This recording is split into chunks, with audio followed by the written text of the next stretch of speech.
மத்தியில பாஜகவோட தான் கூட்டணி அப்படின்னு உறுதியா சொல்லியிருக்கிறாரு சந்திரபாபு நாயுடு. அது மட்டும் இல்லாம டெல்லியில இன்னைக்கு நடக்க போற தேசிய ஜனநாயக கூட்டணியில பங்கேற்க போறதாகவும் சொல்லியிருக்கிறாரு. அதற்கு முன்னாடி செய்தியாளர்களை சந்திச்சு இன்னும் சில முக்கியமான விஷயங்களையும் இந்த வீடியோல பேசியிருக்கிறாரு. தெலுங்கு தேசம் கட்சியை வெற்றி பெற வச்ச மக்களுக்கு என்னுடைய நன்றி. தெலுங்கு தேசம் கட்சி, ஜனசேனா, பாஜக சேர்ந்து பயணிச்சனாலதான் இந்த வெற்றி எனக்கு கிடைச்சிருக்கு. அது மட்டும் இல்லாம என்னுடைய கிட்டத்தட்ட கடந்த 40 ஆண்டு காலத்துல இல்லாத அளவுக்கு ஒரு வரலாறு காணாத வெற்றியா இந்த வெற்றியை நான் பாக்குறேன். ஏன்னா நாங்க எதிர்பார்த்ததை விட அதிகமாகவே மக்கள் எங்களுக்கு வாக்களிச்சிருக்கிறாங்க. அப்படிப்பட்ட மக்களுக்காக நான் எந்தவித தியாகத்தை செய்யறதுக்கும் தயாராக இருக்கேன். அது மட்டும் இல்லாம ஆட்சிக்கு வந்ததுக்கு பிறகு அந்த அதிகாரத்தை பயன்படுத்தி சேவை செய்யணும்னு நினைக்கிற மக்களுக்கு அதை பயன்படுத்தி துஷ்பிரயோகம், அதாவது அதிகார துஷ்பிரயோகம் செய்யக்கூடாது அப்படிங்கறதையும் இந்த வீடியோல சமீபத்தில் நடந்த பத்திரிகையாளர் சந்திப்புல பேசி இருக்கிறாரு. அது மட்டும் இல்லாம மத்தியில யாரோட கூட்டணி அப்படிங்கிற முக்கியமான விஷயத்தையும் சொல்லியிருக்கிறாரு. அதன்படி இத்தனை நாள் நாங்க சேர்ந்து தான் பயணிச்சோம், அதன் அடிப்படையில நான் பாஜகவோட தான் இணைய போறேன் அப்படிங்கிற மாதிரியான தகவல்களை அதிகாரப்பூர்வமாகவே அறிவிச்சிருக்கிறாரு. அதோட சேர்த்து ஒய்எஸ்ஆர் காங்கிரஸ் கட்சியினுடைய 5 ஆண்டு கால ஆட்சியில மக்களுக்கு பல்வேறு கஷ்டமும் துன்பமும் மட்டும்தான் இருந்திருக்கு. அது மட்டும் இல்லாம ஜெகன்மோகனுடைய ஆட்சியில நானே அதிக அளவுக்கு துன்பப்பட்டிருக்கேன் அப்படின்னு ஒரு விஷயத்தையும் சொல்லியிருக்கிறாரு. நடந்து முடிந்த மக்களவை தேர்தல்ல இந்தியா கூட்டணிக்கும் சரி, தேசிய ஜனநாயக கூட்டணிக்கும் சரி பெரும்பான்மை கிடைக்காததுனால யாரோ ஒருத்தரோட கூட்டணி அமைச்சதா 2 பேர்ல யாரோ ஒருத்தர் ஆட்சியை பிடிக்க போறாங்க அப்படிங்கறதா நேற்றுல இருந்து பரபரப்பா பேசப்பட்டு இருக்க ஒரு விஷயமாக இருக்கு. அதன் அடிப்படையில சந்திரபாபு நாயுடு ஆந்திராவில அதிக சீட்டுகளையும், அதே மாதிரி பீகார்ல நிதிஷ்குமார் அதிக சீட்டுகளையும் வச்சிருக்கிறாங்க. இவங்க 2 பேர் யாரோட போறாங்க அப்படிங்கறத பொறுத்துதான் மத்தியில மீண்டும் மோடியினுடைய ஆட்சி அமருமா, மோடி ஆட்சிக்கு வருவாரா, இல்ல இந்தியா கூட்டணிக்கு அந்த வாய்ப்பு இருக்கிறதா அப்படிங்கிற மாதிரியான நிலைமை மாறுவதற்கான வாய்ப்பு இருக்கு. அப்படி ஒரு கிங் மேக்கராக இருக்கக்கூடிய இந்த 2 பேரும் என்ன டிசிஷன் எடுக்க போறாங்க அப்படிங்கிறது தான் ரொம்பவே எதிர்பார்ப்பாக இருக்கப்படுது. இந்த நிலையில தான் சந்திரபாபு நாயுடு சில முக்கியமான நிபந்தனைகளை பாஜக கூட்டணிக்கு வச்சிருக்கிறதா சொல்லப்படுது. அதன் அடிப்படையில இன்கேஸ் நான் அவங்க கூட வந்தேன் அப்படின்னா எனக்கு சபாநாயகர் பதவி வேண்டும். அது மட்டும் இல்லாம மாநிலங்களுக்கு சிறப்பு அந்தஸ்து தர வகையில சில அதிகாரங்களையும் வழங்கணும் அப்படின்னு நிதிஷ்குமாரும் சரி, சந்திரபாபு நாயுடும் சரி பாஜகவுக்கு நிபந்தனைகள் வைத்திருக்கிறதா சொல்லப்படுது. 2 பேரும் இதே நிபந்தனைகளை வச்சிருக்கும் போது யாருக்கு எந்த பதவி கிடைக்கும், எதன் அடிப்படையில இவங்க இங்கு தன்னுடைய மாநில அந்தஸ்தையும் அதே மாதிரி மத்தியில தனக்கான முக்கியத்துவத்தையும் தக்க வச்சுக்க போறாங்க அப்படின்னு ஒரு மிகப்பெரிய எதிர்பார்ப்பு இருக்கு. இவங்களுடைய நிபந்தனைகளை ஏற்று பாஜக இவங்களை அவங்களுடைய கூட்டணியில இணைத்து மோடி மத்தியில் இருக்கக்கூடிய ஆட்சி கட்டிலில் அமர்வாரா, இல்ல இந்தியா கூட்டணி இந்த வாய்ப்பை தக்க வச்சுக்க போறாங்களா அப்படிங்கறதெல்லாம் இன்னும் சில மணி நேரங்கள்ல தெரிய வரும்.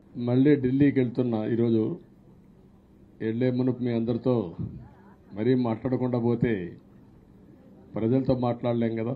మీతో మాట్లాడితే ప్రజలతో మాట్లాడినట్టు. ఎలక్షన్ అవుతాను, నేను అంత బిజీగా ఉన్నాం కాబట్టి ఒక 2 నిమిషాలు మీకు చెప్పి తద్వారా ప్రజలకు చెప్పేద్దామన్న ఉద్దేశంతో ఈ కార్యక్రమానికి శ్రీకారం చుట్టాను. ముందు మీడియాకి, అదే మరి రాష్ట్ర ప్రజలందరికీ ధన్యవాదాలు. శిరస్సు వంచి నమస్కారాలు తెలియజేస్తున్నా. ఎందుకంటే నా సుదీర్ఘమైన రాజకీయ యాత్రలో ఈ 5 సంవత్సరాలు చూసిన ప్రభుత్వాన్ని నేను ఎప్పుడూ చూడలేదు.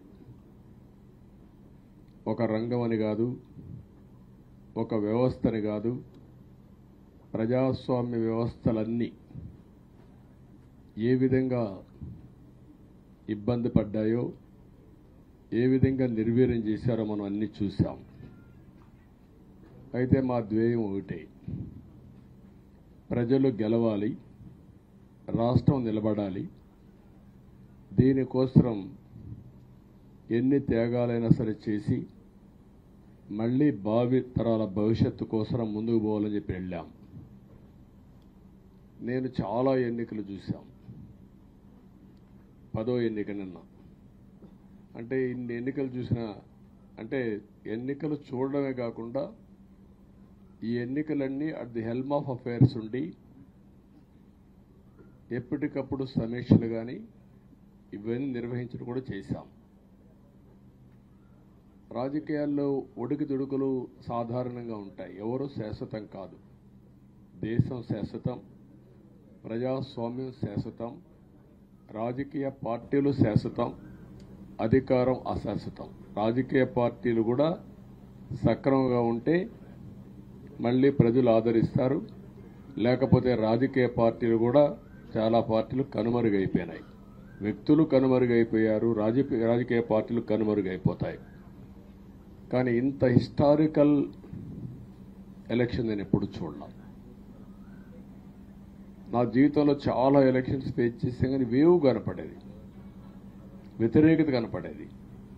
కానీ ఈ ఎలక్షన్లో ఎక్కడో అమెరికాలో ఉండే వ్యక్తి ఒక 5 లక్షలు 10 లక్షలు ఖర్చు పెట్టుకొని నేను రావాలి, ఓటేయాలి, ఈ రాష్ట్రం నిలబడాలి, ప్రజలు గెలవాలి అనే ఆవేదనతో వచ్చారు.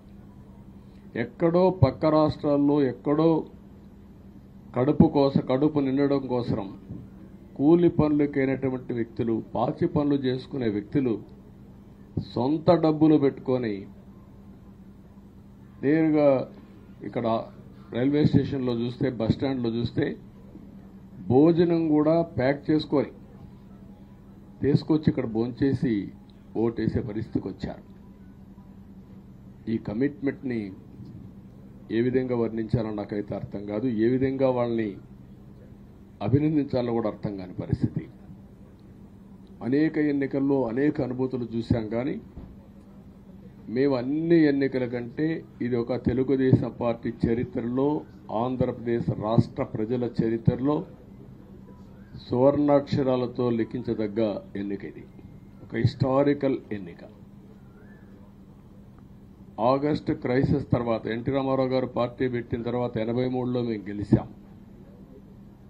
అప్పుడు 200 సీట్లు వచ్చాయి. కొత్తగా పార్టీ పెడతానే ఎన్నికలకు వెళ్ళి 9 నెలలు అధికారంలోకి వస్తే 200 సీట్లు వచ్చాయి.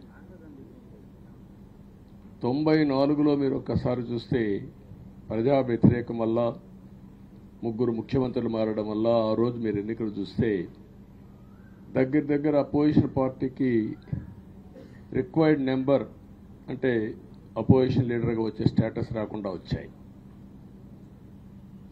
అవన్నిటిని వర్పించే విధంగా ఈసారి ఊహించని విధంగా వచ్చింది.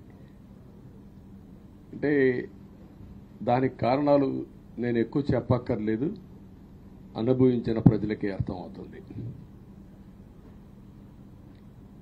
ఎప్పుడైనా సరే ప్రజాస్వామ్యంలో ప్రాథమిక హక్కు మాట్లాడే స్వేచ్ఛ. ఆ స్వేచ్ఛనే కోల్పోవాల్సి వచ్చింది. అదే కాదు, బ్రతికే స్వేచ్ఛ, ఆస్తులు పెట్టుకునే స్వేచ్ఛ, ఇవన్నీ కోల్పోయే పరిస్థితి వచ్చింది. అందుకే మీరు చూస్తే మొన్న ఎలక్షన్లో సరే ఏ విధంగా మేమందరం కలిసాం అవన్నీ మాకంటే ముందు మీకే తెలుసు. కలిసినప్పుడు ఎవ్రీ ఈవెంట్ ఇవి వేదిక నుంచే ప్రారంభించాం. అక్కడి నుంచి ముందుకెళ్ళాం. ఆ రోజు చెప్పాం, ఈ రోజు ఒకటి చెప్తున్నాం. మా ఆలోచన ప్రజలు గెలవాలి, రాష్ట్రం నిలబడాలి. అంతవరకు సాధించగలిగాం. 55.38% ఓట్లు పడ్డాయి.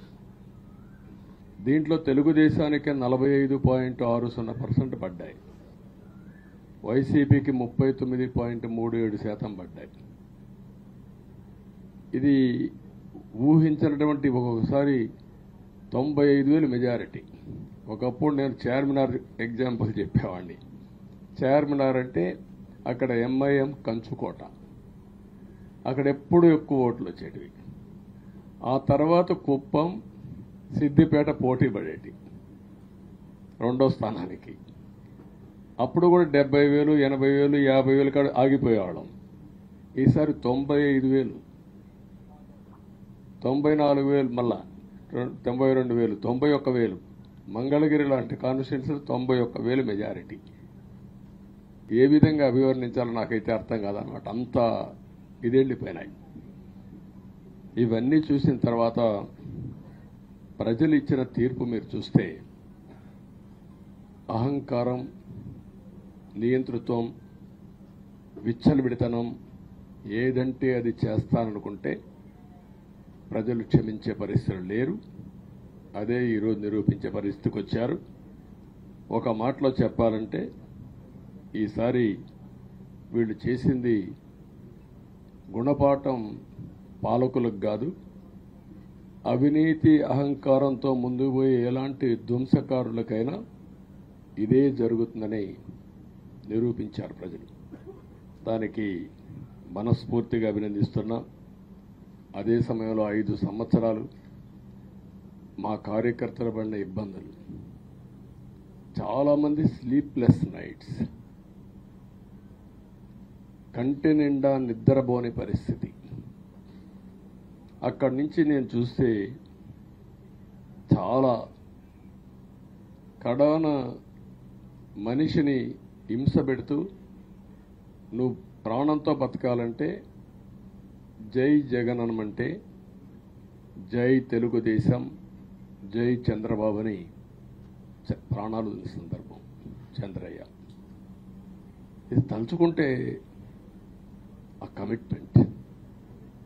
ఆ కమిట్మెంటే, ఆ త్యాగాల ఫలితమే ఈరోజు ప్రజాస్వామ్యాన్ని కాపాడుకోగలిగాం. ఒక్క మా కార్యకర్తలకే కాదు, మీడియా 5 ఏళ్లు మీరు పడిన ఇబ్బందులు, మీరు కోర్టుల చుట్టూరు తిరిగిన ఇది, మిమ్మల్ని సిబిసిఐడి ఆఫీసులో పెట్టి వేధించిన విధానం, అవి తలుచుకుంటే ప్రజాస్వామ్యమే సిగ్గుతో తలంచుకోవాలి. అలాంటి సంఘటనలు జరిగాయి. మేనేజ్మెంట్ని ఒకరినని కాదు, ఎవరినైనా పట్టుకురావచ్చు, ఏదైనా చేయొచ్చు అనే ధీమా వచ్చేసి ఇష్టానుసారంగా ప్రవర్తించే పరిస్థితికి వచ్చారు. అదే సమయంలో ప్రజల మీద, మా పార్టీ మీద సరే, ఈవెన్ జనసేన పవన్ కళ్యాణ్, ఆయనకు కూడా స్వేచ్ఛ లేదు. ఎక్కడైనా సరే విశాఖపట్నానికి వెళితే ఉన్న పళంగా విశాఖపట్నం నుంచి వెకేట్ చేయాలని తిరిగి, అంటే నగర బహిష్కరణ, ఒక నాయకుడిని నగర బహిష్కరణ చేస్తే కారణం చెప్పకుండా ఇంకా వేరే వాళ్ళ కథ ఏముంటుందో మనం ఆలోచించుకోవాల్సిన అవసరం ఉంది. కేసులు పెడితే ఎందుకు పెట్టావు కేసు అని అడిగితే దానికి సమాధానం చెప్పకుండా ముందు నిన్ను అరెస్ట్ చేస్తున్నాం, తర్వాత కేసు డీటెయిల్స్ ఇస్తా ఉంటారు. ఇలాంటి చాలా జరిగాయి. ఇవన్నిటికీ పరిష్కారం కోసం ఈరోజు మనం చూసిన తర్వాత, ఇది మాకేదో అధికారం అని మేము అనుకోవడం లేదు, ఒక బాధ్యత. మేము పాలకులమే కాదు సేవకులం అని చెప్పి నినాదానికి శ్రీకారం చుట్టారు. ఇవన్నీ గుర్తుపెట్టుకొని పనిచేస్తాం. నేను చాలా స్పష్టంగా సూపర్ 6 ఇచ్చాం. అదే మాదిరిగా ప్రజాగళం ఎన్నికల మేనిఫెస్టో ఇచ్చాం. ఇవన్నీ కూడా ప్రజల్లోకి బాగా వెళ్ళాయి. ఒక హోప్ క్రియేట్ అయింది. ఇవన్నిటి ఫలితాలే నిన్న వచ్చాయి.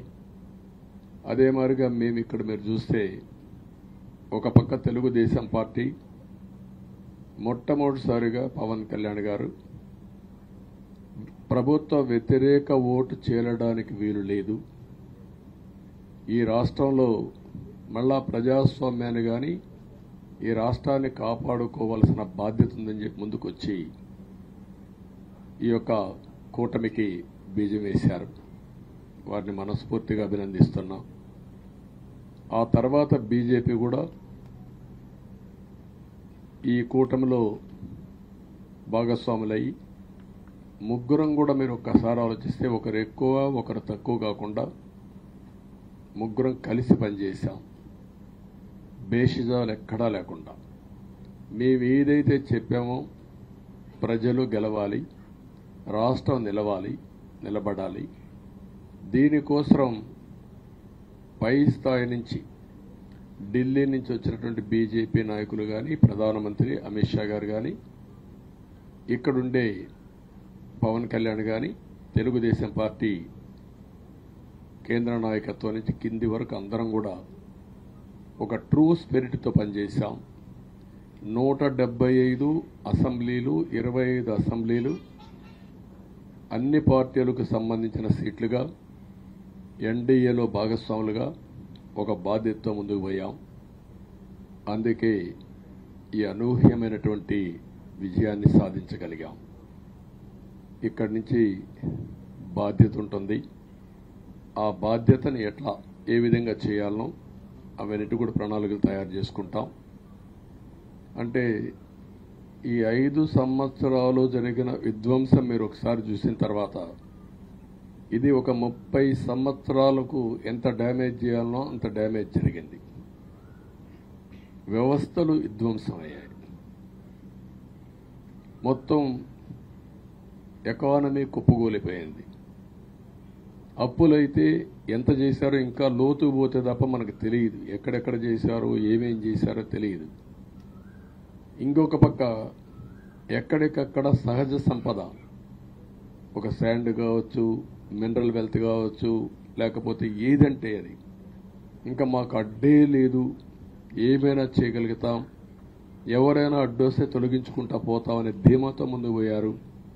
కొంతమంది భయపడి రాలేకపోయారు, ఎదిరించలేకపోయారు. నా కళ్ళ ముందర ఒక రైతు చూస్తే ఆ పొలం పక్క నుండి ఇసుక తీసేస్తే అక్కడ భూగర్భ జలాలు ఉండవు.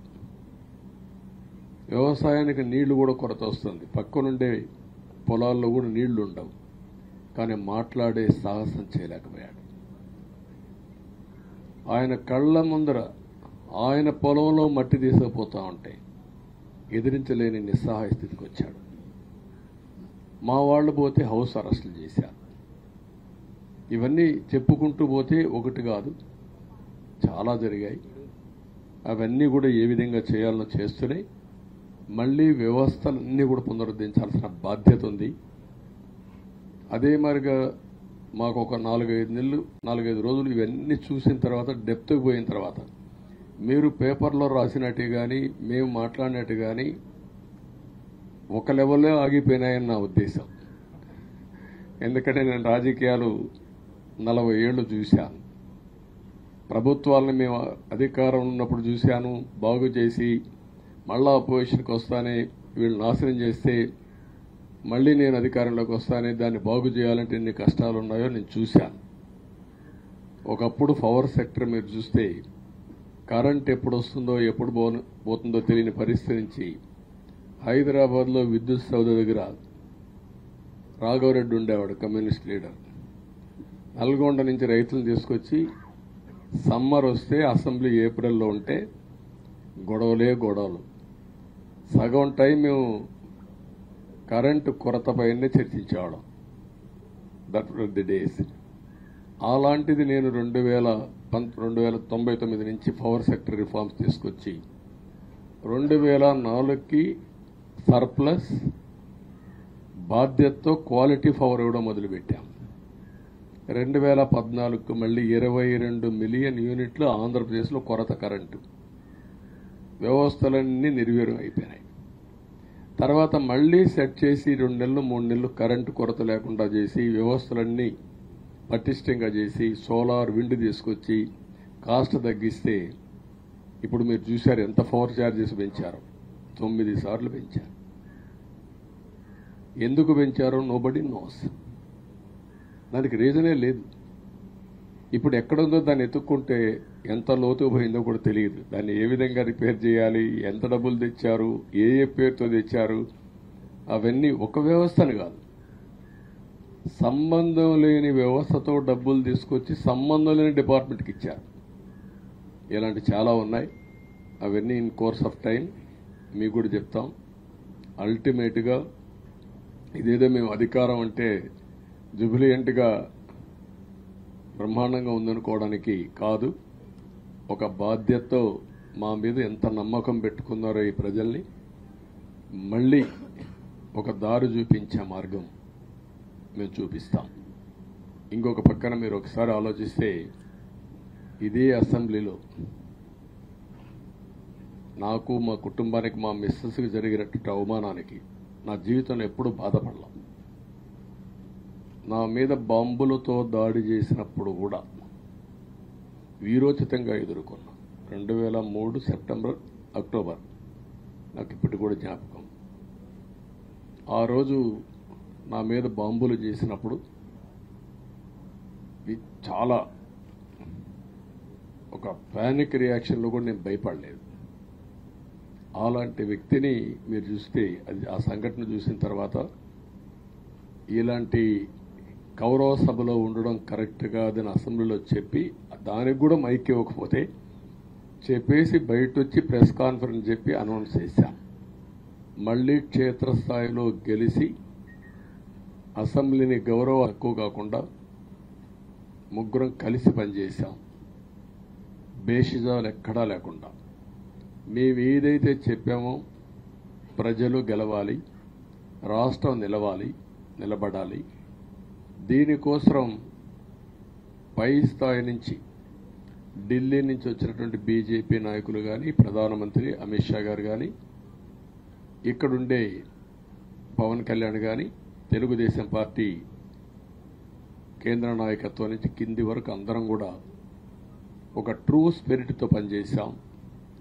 175 అసెంబ్లీలు, 25 అసెంబ్లీలు అన్ని పార్టీలకు సంబంధించిన సీట్లుగా ఎన్డీఏలో భాగస్వాములుగా ఒక బాధ్యతతో ముందుకు పోయాం.